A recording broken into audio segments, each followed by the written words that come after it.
नमस्कार दोस्तों, स्वागत है आपका आपके अपने चैनल पाथवे एकेडमी में। आज के इस वीडियो में हम भारतीय राजनीति के सबसे महत्वपूर्ण टॉपिक प्राइम मिनिस्टर और सेंट्रल काउंसिल ऑफ मिनिस्टर्स से जुड़े 35 बेहद जरूरी सवालों पर चर्चा करेंगे। ये सभी प्रश्न आपकी आगामी प्रतियोगी परीक्षाओं के लिए बहुत महत्वपूर्ण हैं। तो चलिए बिना किसी देरी के आज की इस शानदार क्लास को शुरू करते हैं। Question number 1, Who appoints the Prime Minister of India? यानी भारत के प्रधानमंत्री की नियुक्ति कौन करता है? So the correct answer is option B, the President. भारतीय संविधान के अनुच्छेद 75(1) के तहत राष्ट्रपति प्रधानमंत्री की नियुक्ति करते हैं। आमतौर पर लोकसभा में बहुमत प्राप्त दल के नेता को चुना जाता है। यह भारत की संसदीय प्रणाली का मुख्य आधार है। Question number 2, What is the maximum permitted size of the Central Council of Ministers? यानी केंद्रीय मंत्रिपरिषद का अधिकतम अनुमताकर क्या है? So the correct answer is option B, 15% of the Lok Sabha. 91वें संविधान संशोधन 2003 के अनुसार प्रधानमंत्री सहित मंत्रिपरिषद का आकार लोकसभा की कुल सदस्य संख्या के 15% से अधिक नहीं हो सकता। इसका उद्देश्य दल बदल रोकना व प्रशासनिक खर्च को सीमित करना है। Question number 3, who is the ex officio chairman of the NITI Aayog? यानी नीति आयोग का पदेन अध्यक्ष कौन होता है? So the correct answer is option C, the prime minister. प्रधानमंत्री नीति आयोग के पदेन अध्यक्ष होते हैं। 2015 में योजना आयोग के स्थान पर बनी ये संस्था भारत सरकार के थिंक टैंक के रूप में काम करती है और देश के लिए रणनीतिक आर्थिक नीतियां बनाती है। Question number 4, the council of ministers is collectively responsible to which institution? यानी मंत्रिपरिषद सामूहिक रूप से किस संस्था के प्रति उत्तरदायी होती है? So the correct answer is option D, the Lok Sabha. अनुच्छेद 75(3) के तहत मंत्रिपरिषद सामूहिक रूप से लोकसभा के प्रति उत्तरदायी है। यदि लोकसभा में अविश्वास प्रस्ताव पारित हो जाए तो प्रधानमंत्री सहित पूरी मंत्रिपरिषद को तुरंत इस्तीफा देना पड़ता है। Question number 5, a person who is not a member of parliament can be appointed as a minister for a maximum period of? यानी कोई व्यक्ति जो संसद का सदस्य नहीं है उसे अधिकतम कितनी अवधि के लिए मंत्री नियुक्त किया जा सकता है? So the correct answer is option B, 6 months. अनुच्छेद 75(5) के तहत यदि कोई मंत्री 6 महीने तक संसद के किसी सदन का सदस्य नहीं बन पाता तो उसे पद छोड़ना पड़ता है। इस अवधि में उन्हें चुनाव या मनोनयन द्वारा संसद की सदस्यता हासिल करनी होती है। Question number 6, who administrates the oath of office and secretary to the prime minister? यानी प्रधानमंत्री को पद और गोपनीयता की शपथ कौन दिलाता है? So the correct answer is option C, the president. राष्ट्रपति द्वारा प्रधानमंत्री व अन्य मंत्रियों को पद ग्रहण करने से पूर्व पद और गोपनीयता की शपथ दिलाई जाती है। ये पूरी प्रक्रिया भारतीय संविधान की 3री अनुसूची में दिए गए निर्धारित प्रारूप के अनुसार होती है। Question number 7, the salary and allowance of the prime minister are determined by? यानी प्रधानमंत्री के वेतन और भत्ते किसके द्वारा निर्धारित किए जाते हैं? So the correct answer is option D, the parliament. संविधान के अनुच्छेद 75(6) के तहत प्रधानमंत्री और अन्य मंत्रियों के वेतन तथा भत्ते तय करने का अधिकार संसद के पास है। संसद समय समय पर कानून बनाकर इन वित्तीय शर्तों और भत्तों में संशोधन करती रहती है। Question number 8, Which article imposes a duty on the PM to communicate all decisions of the Council of Ministers to the President? यानी कौन सा अनुच्छेद प्रधानमंत्री पर मंत्रिपरिषद के सभी निर्णयों की जानकारी राष्ट्रपति को देने का कर्तव्य लगाता है? So the correct answer is option C, article 78। अनुच्छेद 78 प्रधानमंत्री का संवैधानिक कर्तव्य तय करता है। इसके तहत उन्हें मंत्रिपरिषद के सभी प्रशासनिक निर्णयों और कानून से जुड़े नए प्रस्तावों की जानकारी राष्ट्रपति को अनिवार्य रूप से देनी होती है। Question number 9, who determines the portfolio of the ministers in the central government? यानी केंद्र सरकार में मंत्रियों के विभागों का निर्धारण कौन करता है? So the correct answer is option B the prime minister. मंत्रियों के विभागों का बंटवारा व फेरबदल प्रधानमंत्री का विशेषाधिकार है। नियुक्ति भले राष्ट्रपति करें, किंतु पीएम किसी भी मंत्री से इस्तीफा मांग सकते हैं या मतभेद होने पर उन्हें पद से हटा सकते हैं। Question number 10। The prime minister is generally a member of which house? यानी प्रधानमंत्री आमतौर पर किस सदन का सदस्य होता है? So the correct answer is option C, either house of parliament. प्रधानमंत्री लोकसभा या राज्यसभा किसी भी सदन का सदस्य हो सकता है। इंदिरा गांधी और डॉक्टर मनमोहन सिंह जैसे प्रमुख नेता अपने कार्यकाल में राज्यसभा सदस्य थे। उच्च सदन की सदस्यता इस पद के लिए पूरी तरह मान्य है। Question number 11। In the event of the resignation और death of the prime minister, what happens to the council of ministers? यानी प्रधानमंत्री के इस्तीफे या मृत्यु की स्थिति में मंत्रिपरिषद का क्या होता है? So the correct answer is option C, it automatically dissolves. प्रधानमंत्री कैबिनेट का मुख्य आधार होता है, अतः उनकी अचानक मृत्यु या इस्तीफे से पूरी मंत्रिपरिषद अपने आप भंग हो जाती है। अन्य मंत्री कार्य नहीं कर सकते, जिससे देश में एक कार्यकारी शून्य पैदा हो जाता है। Question number 12। Who among the following is described as first among equals in the cabinet? यानी निम्नलिखित में से किसे कैबिनेट में समान लोगों में प्रथम कहा जाता है?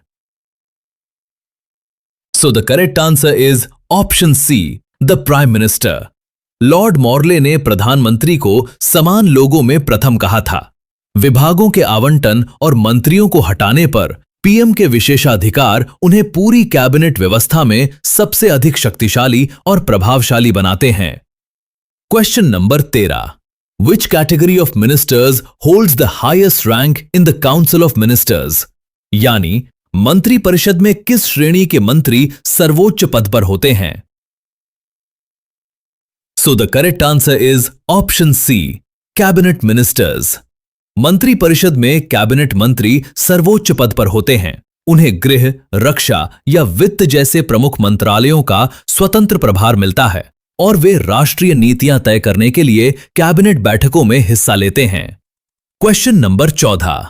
What is the minimum age to become the prime minister of India if the person is a member of the Lok Sabha?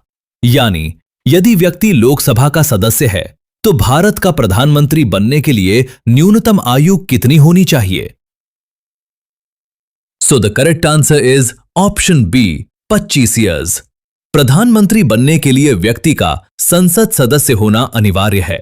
चूंकि लोकसभा चुनाव लड़ने की न्यूनतम आयु 25 वर्ष है, अतः किसी भी योग्य भारतीय नागरिक के लिए प्रधानमंत्री पद ग्रहण करने की यही न्यूनतम आयु है। Question number 15। The term cabinet is mentioned in which article of the constitution? यानी संविधान के किस अनुच्छेद में कैबिनेट शब्द का उल्लेख किया गया है? So the correct answer is option C, article 352। Cabinet शब्द मूल संविधान का हिस्सा नहीं था। इसे 1978 में 44वें संशोधन द्वारा आर्टिकल 352 क्लॉज 3 में जोड़ा गया। इसके तहत कैबिनेट में प्रधानमंत्री और अनुच्छेद 75 के अंतर्गत आने वाले कैबिनेट रैंक के मंत्री शामिल होते हैं। Question number 16। Who chairs the meetings of the union cabinet? यानी केंद्रीय मंत्रिमंडल की बैठकों की अध्यक्षता कौन करता है? So the correct answer is option D, the prime minister. सरकार के प्रमुख के रूप में प्रधानमंत्री केंद्रीय मंत्रिमंडल की सभी बैठकों की अध्यक्षता करते हैं। वे बैठकों के एजेंडे को तय करते हैं और अहम राष्ट्रीय नीतियों से जुड़ी पूरी निर्णय प्रक्रिया का मार्गदर्शन करते हैं। Question number 17। Ministers hold office during the pleasure of the, यानी मंत्री किसके प्रसाद पर्यंत अपने पद पर बने रहते हैं? So the correct answer is option B, president. अनुच्छेद 75(2) के अनुसार केंद्रीय मंत्री राष्ट्रपति के प्रसाद पर्यंत पद पर रहते हैं। हालांकि व्यावहारिक रूप में राष्ट्रपति की ये शक्ति पूरी तरह से तत्कालीन प्रधानमंत्री की सलाह और मर्जी पर ही निर्भर करती है। Question number 18। A motion of no confidence against the government can only be introduced in the यानी सरकार के खिलाफ अविश्वास प्रस्ताव केवल कहां पेश किया जा सकता है? So the correct answer is option B, Lok Sabha. चूंकि मंत्रिपरिषद सामूहिक रूप से सीधे चुने गए निचले सदन के प्रति उत्तरदायी है, अतः अविश्वास प्रस्ताव केवल लोकसभा में पेश हो सकता है। इसे स्वीकार करने के लिए कम से कम 50 सांसदों के समर्थन की सख्त आवश्यकता होती है। Question number 19, who advise the president on the appointment of other ministers, यानी अन्य मंत्रियों की नियुक्ति के मामले में राष्ट्रपति को सलाह कौन देता है? So the correct answer is option C, the prime minister. अनुच्छेद 75(1) के अनुसार राष्ट्रपति प्रधानमंत्री की नियुक्ति करते हैं, परंतु अन्य सभी मंत्रियों की नियुक्ति केवल पीएम की सलाह पर होती है। केंद्रीय मंत्री कौन बनेगा, इस मामले में राष्ट्रपति का अपना कोई अधिकार नहीं है। Question number 20, Which of the following is not a category in the standard 3-tier Central Council of Ministers? यानी निम्नलिखित में से कौन सा मानक त्रिस्तरीय केंद्रीय मंत्री परिषद की श्रेणी नहीं है? So the correct answer is option D, Chief Ministers। केंद्रीय मंत्री परिषद 3 स्तरों में बटी है, कैबिनेट मंत्री, राज्य मंत्री और उप मंत्री। मुख्यमंत्री व्यक्तिगत राज्य सरकारों के प्रमुख होते हैं, इसलिए वे केंद्र की इस मंत्रिपरिषद का हिस्सा बिल्कुल नहीं माने जाते हैं। Question number 21, who is the principal channel of communication between the president and the council of ministers, यानी राष्ट्रपति और मंत्रिपरिषद के बीच संचार का मुख्य माध्यम कौन होता है? So the correct answer is option B, the prime minister. अनुच्छेद 78 के तहत प्रधानमंत्री, राष्ट्रपति और मंत्रिपरिषद के बीच संचार का मुख्य माध्यम है। पीएम सभी कार्यकारी निर्णयों को राष्ट्रपति तक पहुंचाते हैं, जिससे मंत्री स्वतंत्र रूप से सीधे राष्ट्राध्यक्ष के पास नहीं जाते। Question number 22, Which committee is often described as a super cabinet due to its sweeping powers?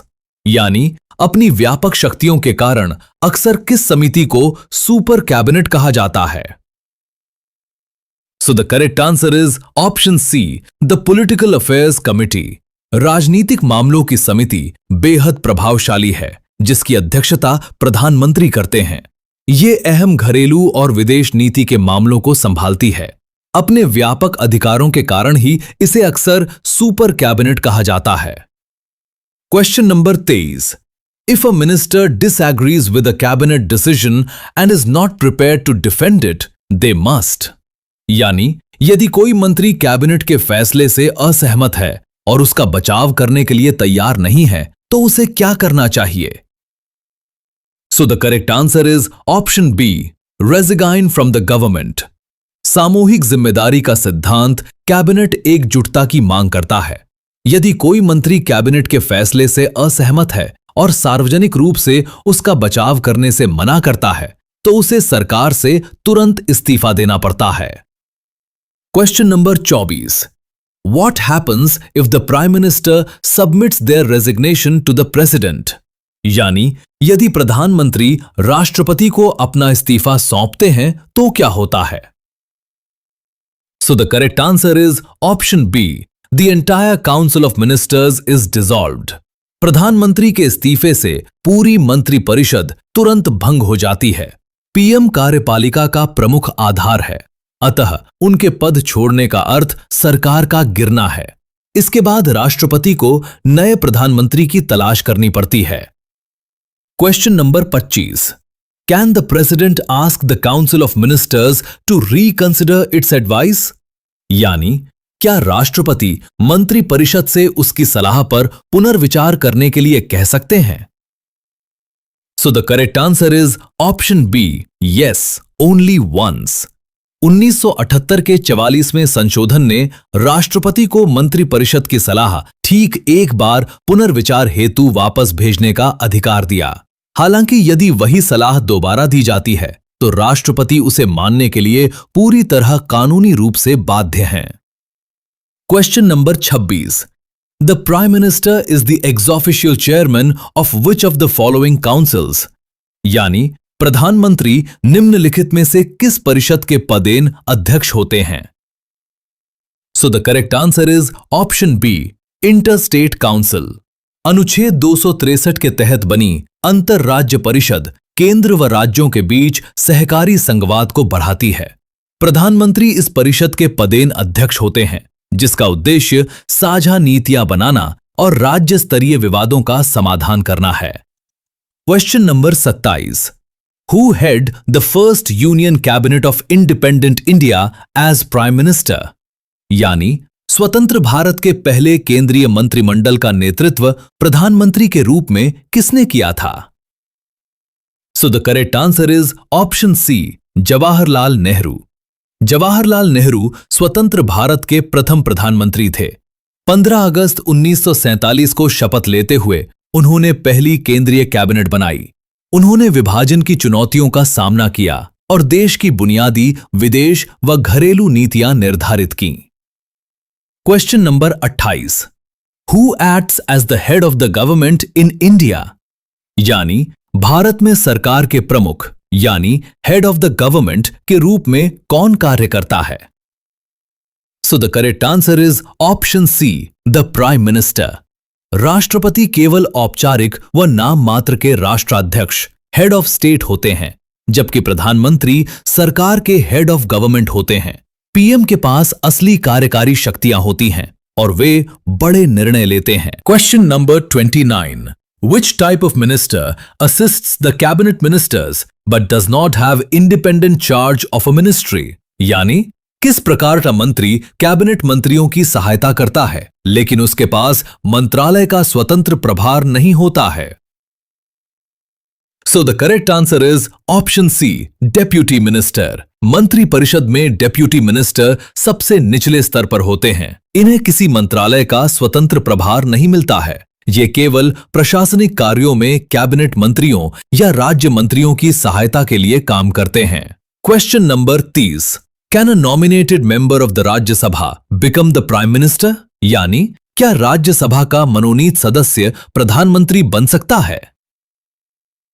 So the correct answer is option A, yes. संविधान के अनुसार प्रधानमंत्री का संसद सदस्य होना अनिवार्य है, चाहे वो निर्वाचित हो या मनोनीत, इसमें कोई भेदभाव नहीं है। अतः राज्यसभा का मनोनीत सदस्य भी भारत का प्रधानमंत्री नियुक्त होने के लिए पूरी तरह से योग्य होता है। Question number 31। The Appointments Committee of the Cabinet, which decides crucial higher level appointments, is chaired by, यानी महत्वपूर्ण उच्च स्तरीय नियुक्तियों का निर्णय लेने वाली कैबिनेट की नियुक्ति समिति की अध्यक्षता कौन करता है? So the correct answer is option B, the prime minister. Cabinet की नियुक्ति समिति केंद्र सरकार, सार्वजनिक बैंकों व उद्यमों में शीर्ष पदों पर नियुक्ति का फैसला करती है। प्रधानमंत्री इसके अध्यक्ष के रूप में देश की सर्वोच्च नौकरशाही नियुक्तियों को सीधे तौर पर नियंत्रित करते हैं। Question number 32। Who is the supreme executive authority in the Indian parliamentary system? यानी भारतीय संसदीय प्रणाली में सर्वोच्च कार्यकारी सत्ता कौन सी है? So the correct answer is option D, the prime minister and the cabinet. Bharat की संसदीय प्रणाली में वास्तविक और सर्वोच्च कार्यकारी शक्ति प्रधानमंत्री और केंद्रीय मंत्रिमंडल के पास सुरक्षित है। वे सामूहिक रूप से राष्ट्रीय नीतियां बनाते हैं और पूरे देश में अहम प्रशासनिक निर्णयों को सख्ती से लागू करवाते हैं। Question number 33। If the Prime Minister is a member of the Rajya Sabha, what restriction applies to them during a no confidence motion? यानी यदि प्रधानमंत्री राज्यसभा के सदस्य हैं तो अविश्वास प्रस्ताव के दौरान उन पर क्या प्रतिबंध लागू होता है? So the correct answer is option B, they cannot vote in their own government's defense. Rajya Sabha सदस्य के रूप में पीएम दोनों सदनों की बहस में बोल सकते हैं, लेकिन वोट केवल अपने सदन में डाल सकते हैं। इसलिए लोकसभा में अविश्वास प्रस्ताव के दौरान वे अपनी ही सरकार के बचाव या समर्थन में मतदान नहीं कर सकते हैं। Question number 34। Which of the following is an extra constitutional body chaired by the Prime Minister? यानी निम्नलिखित में से कौन सा एक गैर संवैधानिक निकाय है जिसकी अध्यक्षता प्रधानमंत्री करते हैं? So the correct answer is option C, the National Development Council. वित्त आयोग या यूपीएससी संवैधानिक निकाय है, जबकि राष्ट्रीय विकास परिषद यानी एनडीसी एक गैर संवैधानिक संस्था है जिसे कार्यकारी प्रस्ताव द्वारा बनाया गया। प्रधानमंत्री इसके अध्यक्ष के रूप में इस अहम नीतिगत निकाय का पूरा मार्गदर्शन करते हैं। Question number 35। What is the primary function of the cabinet secretariat? यानी कैबिनेट सचिवालय का प्राथमिक कार्य क्या है? So the correct answer is option C, to provide secretarial assistance to the cabinet. Cabinet सचिवालय प्रधानमंत्री के अधीन काम करता है। इसका मुख्य कार्य कैबिनेट को सचिवीय सहायता देना है। इसमें बैठकों का एजेंडा तैयार करना, कागजात का वितरण और कैबिनेट निर्णयों का सटीक रिकॉर्ड रखना जैसे अहम प्रशासनिक कार्य शामिल हैं। दोस्तों, उम्मीद है कि प्रधानमंत्री और मंत्री परिषद के इन 35 महत्वपूर्ण सवालों का ये वीडियो आपको पसंद आया होगा। आपने 35 में से कितने सवालों के सही जवाब दिए, हमें कमेंट करके जरूर बताएं। अगर ये वीडियो मददगार रहा हो तो इसे लाइक करें, दोस्तों के साथ शेयर करें और अपने चैनल पाथवे एकेडमी को सब्सक्राइब करना ना भूलें। धन्यवाद और जय हिंद।